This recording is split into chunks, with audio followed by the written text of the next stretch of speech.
That voice you hear deep inside, that's your real heart speaking.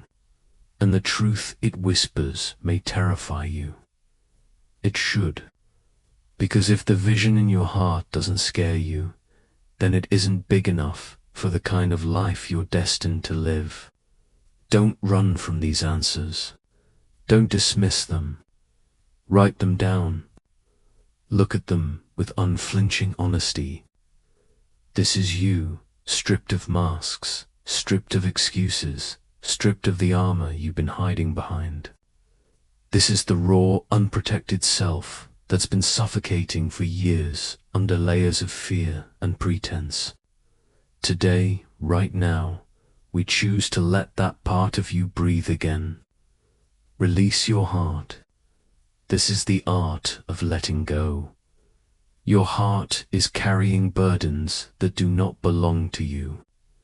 You've been dragging chains of resentment against people who hurt you long ago. You've been punishing yourself with guilt over mistakes you cannot undo. You've been imprisoned by fears of futures that may never come to pass. You've been lashing yourself with anger for not being further ahead in life than you think you should be. But listen to the wisdom of Epictetus, who endured life as a slave and still rose above it. It is not what happens to you, but how you respond that matters. Your heart has been reacting to old wounds as though they were still bleeding, and this reaction is poisoning your ability to give and receive love. Marcus Aurelius wrestled with this same invisible enemy every single day. He wrote that a man spares himself endless trouble when he ignores what others say and do, and focuses only on his own actions. He knew what many of us still struggle to accept. Holding on to resentment is like swallowing poison and expecting someone else to suffer. The truth is simple but hard. You are the one being eaten alive by the weight. You refuse to release, so here is your heart release ritual. For the next 30 days, every evening, take out a page and write down one thing you need to forgive. It might be a person. It might be yourself. It might even be life itself for not going according to plan. Write it down. Don't run from the emotion. Feel it fully, let it rise, and then make the conscious choice to release it. Not because the person deserves forgiveness, not because the pain was acceptable, but because you deserve freedom. Because holding it is destroying your ability to live, to love, and to be loved. This is not weakness. This is the highest form of strength. The courage to put down the weights that have chained you so you can finally walk toward your destiny. Now comes the second part, embracing your heart with purpose. A heart without purpose is like a compass with no magnetic north. It spins endlessly, pointing everywhere and nowhere. You've been living in survival mode for so long that you've forgotten what it feels like to thrive, to wake up with energy, to move with clarity. The Stoics spoke of sympathia, the understanding that all things are connected, that your purpose is not just about you, but about the whole. Marcus Aurelius said, "What hurts the hive hurts the bee." In the same way, what isolates you from service and contribution starves your heart. And here is where most people stumble. They sit back and wait for purpose to arrive, as if it will knock politely on the door with a map and clear instructions. But purpose doesn't work that way. Purpose isn't found. It is forged. Forged through action, through exploration, through listening to the moments when you feel most alive. Not distracted, not entertained, alive. Pay attention. When does time fly by unnoticed? When do you feel like you're operating at your peak? When do others tell you that your energy lights up the room? These moments aren't random.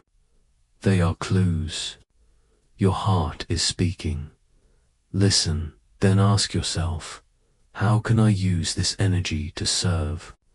Because a heart that serves only itself eventually runs dry, but a heart that serves others becomes infinite. Start where you are. Volunteer for something small. Offer help to a neighbor. Share what you know. Create something beautiful that uplifts even one soul. The specific act matters less than the intention behind it, the intention to live for more than your own comfort. Seneca said it perfectly. The willing, destiny guides them. When you align your heart with service, life itself begins to move with you instead of against you. And now we arrive at the culmination of this journey together. But make no mistake, this is not an ending. It is a beginning. Over the past hour, we've walked through 3 brutal but life-changing rules that can transform everything about who you are. Let's remember what we uncovered. First, we fixed the mind. We discovered that your thoughts are not laws carved in stone. They are choices. And when you feed your mind with truth instead of lies, when you replace vague wishes with clear vision, when you smash the limiting beliefs that keep you captive, your mind becomes your greatest ally instead of your worst enemy. Marcus Aurelius said it best. You have power over your mind, not outside events. Realize this, and you will find strength. Second, we fixed the body. We stopped treating it like a prison and started treating it as the foundation for greatness. We learned to fuel it with care, to move it with intention, to strengthen it with discipline. Your body is not just carrying you through life. It is preparing you for the battles ahead. Every drop of sweat, every act of discipline, every choice to honor your health is an investment in the life you say you want. Third, we fixed the heart. The most difficult, because it forced us to strip away illusions and confront the truth of who we are. We learned to release pain, to forgive, to connect to something bigger than ourselves. We saw that a closed heart is a dying heart, and that vulnerability is not weakness, but the birthplace of everything beautiful and meaningful. And here is the secret that Stoics knew. These rules don't stand alone. They form a cycle. When you fix your mind, you give direction to your body. When you strengthen your body, you give resilience to your heart. When you open your heart, you give meaning to your mind. Mind, body, heart, each one fuels the others in a powerful cycle of transformation. This is not about perfection. The Stoics themselves weren't perfect. Marcus Aurelius doubted and wrestled with his thoughts. Seneca struggled with his desires. Epictetus carried the scars of suffering every day. But they kept showing up. They kept choosing discipline over comfort, growth over stagnation, truth over excuses. And their persistence changed history. That's all this journey asks of you. Show up. Keep going. Make the hard choice when no one is watching. Believe in yourself when it's easier to quit. Trust the process even when the results aren't immediate, because greatness is already inside you. The question is not whether you can do this, it's whether you will. I believe you will. I believe you're ready. Fix your mind and you'll transform your life. Fix your body and you'll free your spirit. Fix your heart and you'll never lose your way again. You are capable of more than you know. Before you leave, take action. If this message struck something inside you, don't keep it to yourself. Share it with someone who needs to hear it. Be the spark for their journey. Subscribe and stay connected, because here at we are building not just a channel, but a movement, a community of people who refuse to settle for mediocrity and are committed to rising into the life they were meant to live. And most of all, don't let this be the end. Your transformation starts here, but it doesn't end here. On your screen right now is the next step forward. Watch it, absorb it. Let it take you deeper into the wisdom of Stoicism and the path of true self-mastery. Growth isn't a single event. It's a way of living. It controls you, and unless you reclaim that control, you will live as a slave to your impulses. So turn listening into transformation. Don't just nod along, declare it. Drop it in the comments right now. My mind is my kingdom, and I am the ruler. Now, Warriors Rule number 2, fix the body. Here's a truth you may not want to face. Your body is betraying your dreams every single day. While your mind writes down plans and visions of greatness, your body is quietly tearing them apart. You say you'll wake up early, but your body begs for the snooze button. You say you'll eat clean, but your body craves sugar, grease, and comfort. You say you want energy, strength, and vitality, but your body feels heavy, sluggish, untrustworthy. The ancient Stoics saw something modern society has forgotten. Your body is not just a container for your mind. It is the foundation, the soil from which everything else grows. If the soil is rotten, the fruit cannot flourish. When Seneca wrote, "Every new beginning comes from some other beginning's end," he wasn't only speaking about time or circumstance, he was calling for the end of our toxic relationship with our own bodies. Marcus Aurelius, the emperor-philosopher, trained his body like a warrior, not for vanity, not because he wanted admiration, but because he knew that a weak body breeds a weak mind. He wrote, "At dawn, when you have trouble getting out of bed, tell yourself, I have to go to work as a human being." In other words, your body is your first responsibility. Everything else in your life, your mind, your heart, your dreams, depends on how well you fulfill this first duty. You've treated your body like an enemy, when in truth it should be your greatest ally. That changes now. Nourish. Your body is not a trash bin. It's not a machine built to run on garbage. Right now, most people are putting cheap fuel in a priceless engine and then wondering why it doesn't run like the Ferrari it is. Every bite you take is either strengthening you or weakening you. There is no neutral ground. That donut you ate this morning isn't just padding your waistline, it's clouding your thoughts, lowering your energy, crippling your focus, and even eating away at your confidence. The Stoics spoke of preferred indifference, things that are not inherently good or bad, but become good or bad depending on how we use them. Food is the perfect example. An apple can fuel transformation, or it can just be another empty snack. A slice of pizza can be a mindful choice for joy, or it can be an unconscious act of sabotage. So here's your challenge.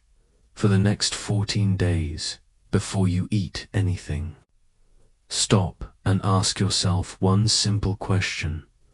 Will this food help me become who I want to be, or keep me trapped as who I am? This is not about perfection. It is about awareness.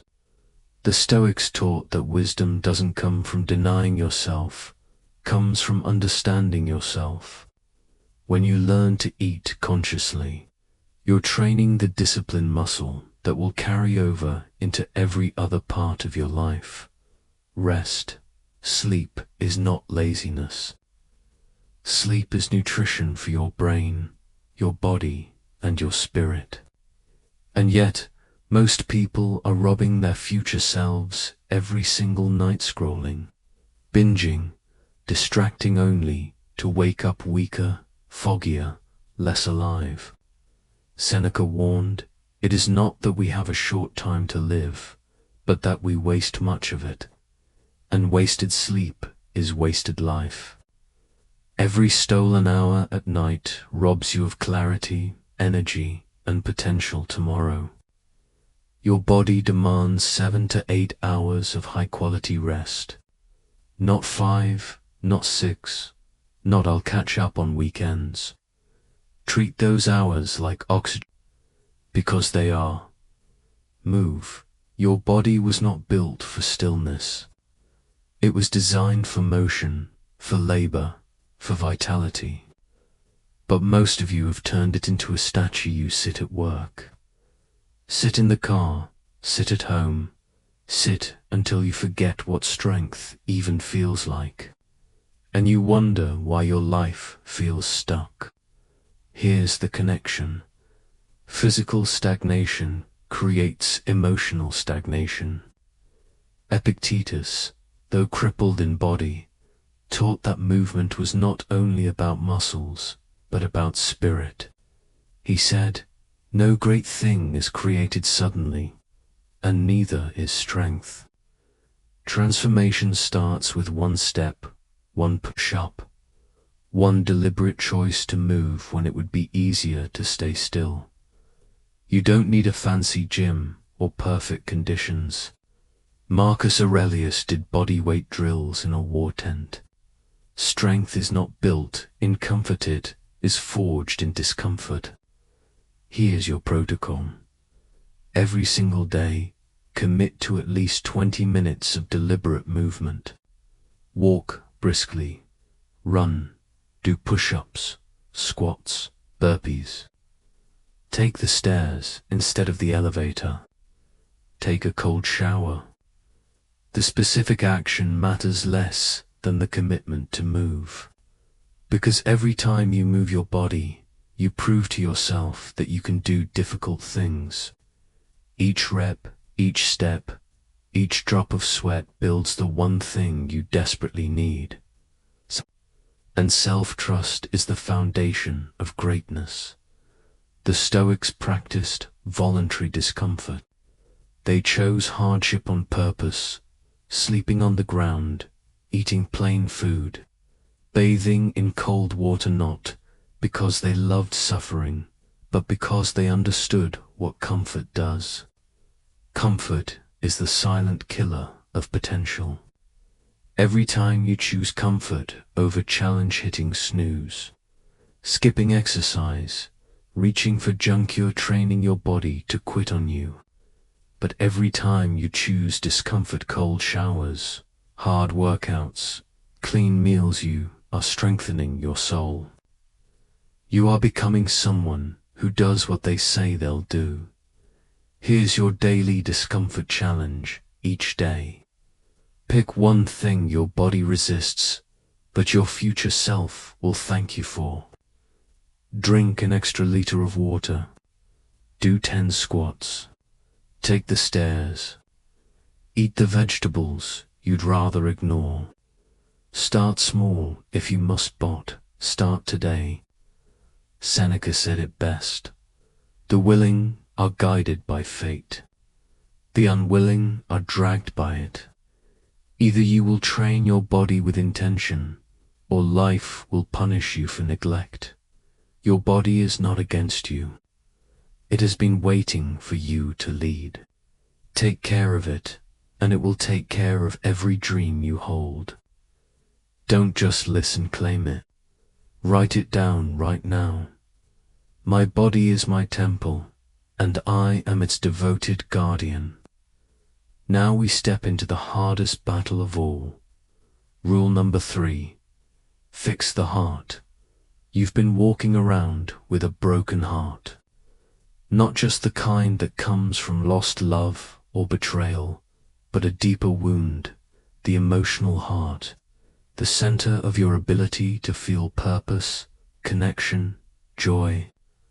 That heart has been fractured by years of disappointment, betrayal, self-abandonment, and compromise.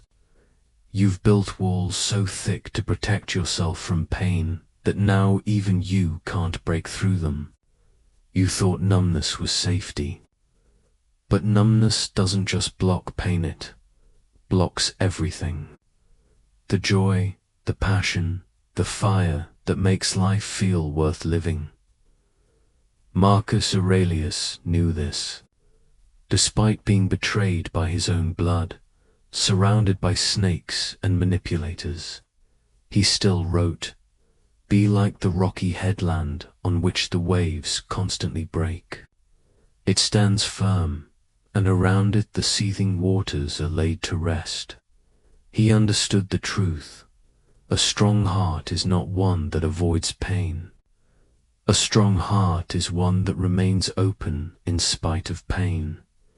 The Stoics discovered that fixing the heart doesn't mean feeling good all the time. It means feeling fully, processing wisely, and choosing love anyway. And this is why it is the hardest of the 3 rules, because it requires vulnerability in a world that punishes vulnerability. But here's the truth you cannot ignore. A closed heart is a dying heart. And you have been dying slowly for far too long. To find your heart again, you must reclaim honesty. Brutal honesty.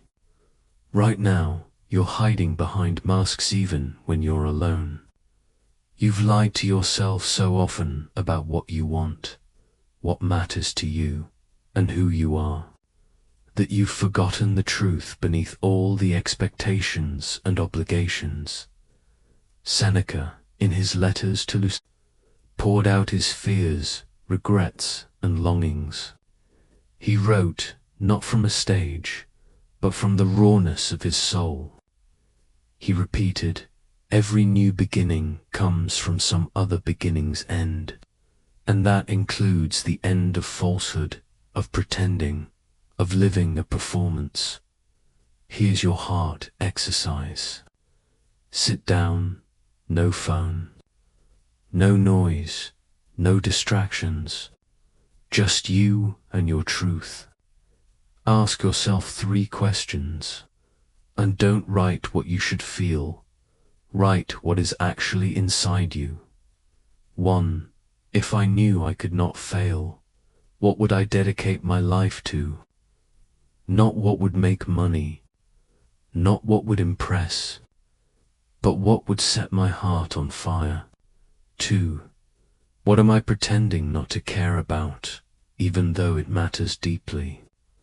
What dreams have I buried alive because they seemed impossible, risky, or too late?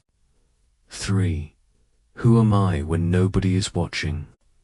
Strip away the titles, the roles, the masks. What's left? Who is that person? Warriors, picture this clearly. You're 25, 35, or even 45 years old, and it feels like you've been wandering through life half asleep. You've got a job that pays the bills, but it drains your spirit drop by drop. You're surrounded by people, but most relationships feel shallow, without depth, without truth. You carry dreams that feel so distant they almost seem impossible. And when you catch your own reflection in the mirror, you barely recognize the face staring back.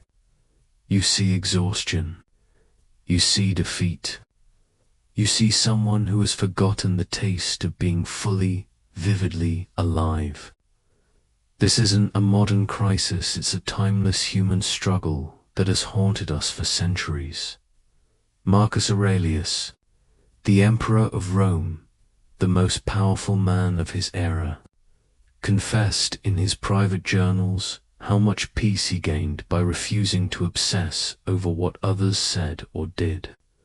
Think about that. He had more wealth, more influence, more power than almost anyone in history, and yet he too wrestled with emptiness, fatigue, and the haunting question of purpose. Seneca, one of the richest men in Rome, opened his letters to a dear friend with confessions of his own battles, anxiety, anger, and the gnawing fear that his life was slipping away too quickly. He reminded us, every new beginning comes from some other beginning's end. He knew that before you can build a new life, you must first break apart the old chains that keep you prisoner. And then there was Epictetus, the slave who became a philosopher, who endured the loss of everything yet found true freedom not in possessions, not in power, but within himself. He taught that wealth is not in owning many things, but in needing fewer. These three men stumbled upon a discovery so radical it still shakes us. Today the secret to living fully isn't chaos, chance, or luck. It's a sequence. It's a structure. It's a formula.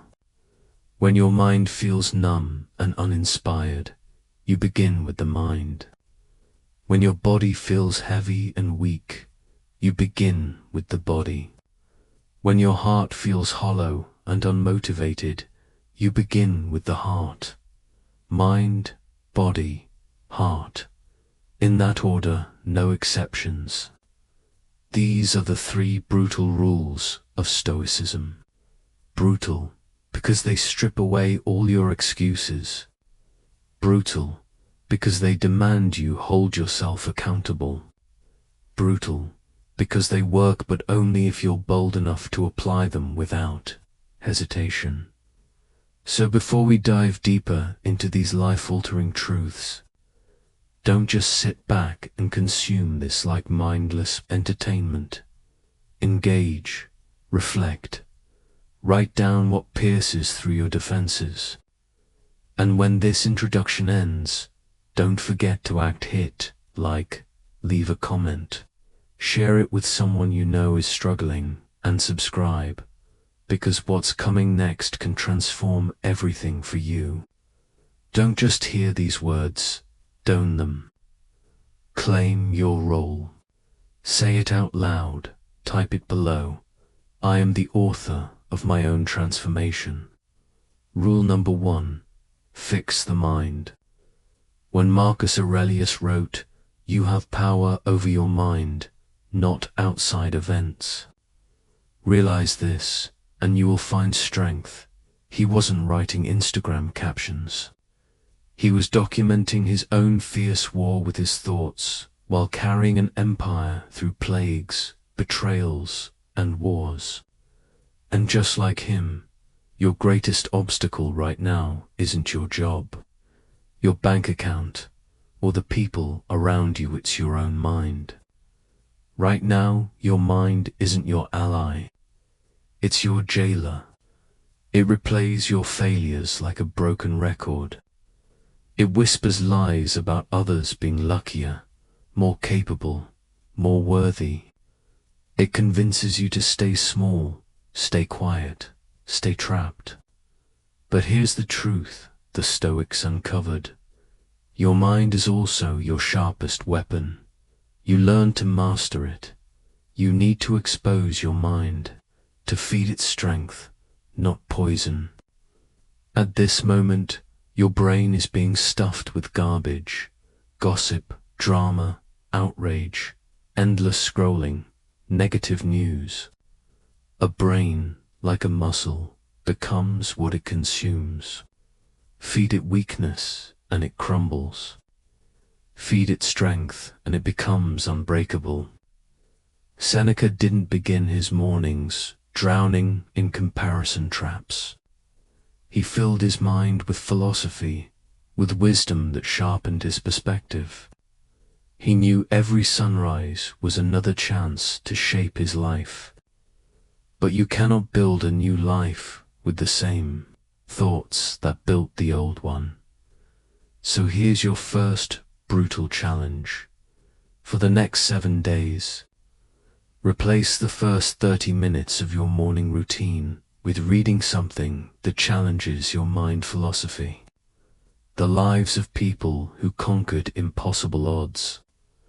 Books that sharpen skills you want to master. No social media, no gossip, no endless entertainment.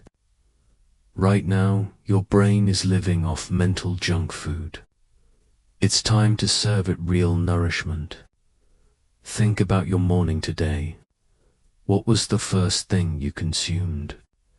Did it empower you to become the person you want to be, or did it feed the same poison that has kept you stuck for years?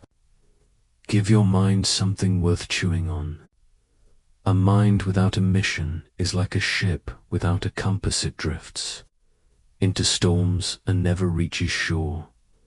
Epictetus reminded his students, first say to yourself what you would be, and then do what you have to do. Your mind needs a direction, not vague dreams like I want to be happy. You need a vision of who you are becoming. Most people make the mistake of setting goals around what they want to have. The Stoics' new transformation begins with deciding who you want to be. Once you shift your identity, your actions naturally align. Don't say, I want to lose weight. Say, I am someone who honors my body like a temple. Don't say, I want success. Say, I am someone who creates massive value for others. When you commit to an identity, your brain begins hunting for evidence to prove it true. Write this down, I am becoming, and finish the sentence. Not with who you wish to be someday, but with who you are becoming right now. With every choice, break free from the invisible prison. The most dangerous prison is not built with steel, it's built with beliefs. Beliefs about what you can't do, what you don't deserve, and how the world supposedly works. And here's the brutal part. Most of these beliefs aren't even yours. They're inherited, passed down by parents, culture, and past failures. Marcus Aurelius had to fight this too. He reminded himself, very little is needed to make a happy life. It is all within yourself, in your way of thinking. The event itself is neutral. It's your thought about it that makes it good or bad. Every time you say, I can't, it's impossible, or that's just who I am, you're reinforcing those walls. The Stoics called this assent, the moment you accept and agree with the thought. Right now, I want you to identify your 3 strongest prison bars. Which 3 beliefs are holding you back? Write them down, stare at them, and then rewrite them. I can't start a business because I don't have money becomes, I'm learning to start with what I already have. I'm not smart. Enough becomes, I'm building the skills I need. It's too late for me becomes, every moment is a new beginning. Your mind will resist it. Loves the comfort of familiar lies. But comfort is the enemy of growth. That's why you need a daily mind training ritual. The Stoics didn't just talk about philosophy. They practiced it relentlessly. Here's yours. Every morning, write down 3 thoughts that serve you and 3 that sabotage you. Spend your day catching the destructive ones and replacing them with better ones. Every evening, review your day. When did your mind serve you? When did it betray you? Which thought patterns will you strengthen tomorrow? This is not about fake positivity. This is about disciplined thinking. There is a vast difference between hoping things improve and training your mind to create improvement. Seneca warned. Nothing, to my way of thinking, is a better proof of a well-ordered mind than a man's ability to stop just where he is and pass some time in his own company. Ask yourself, can you sit quietly with your thoughts without rushing to your phone, without noise, without distraction? If the answer is no, then you don't command your mind commands you.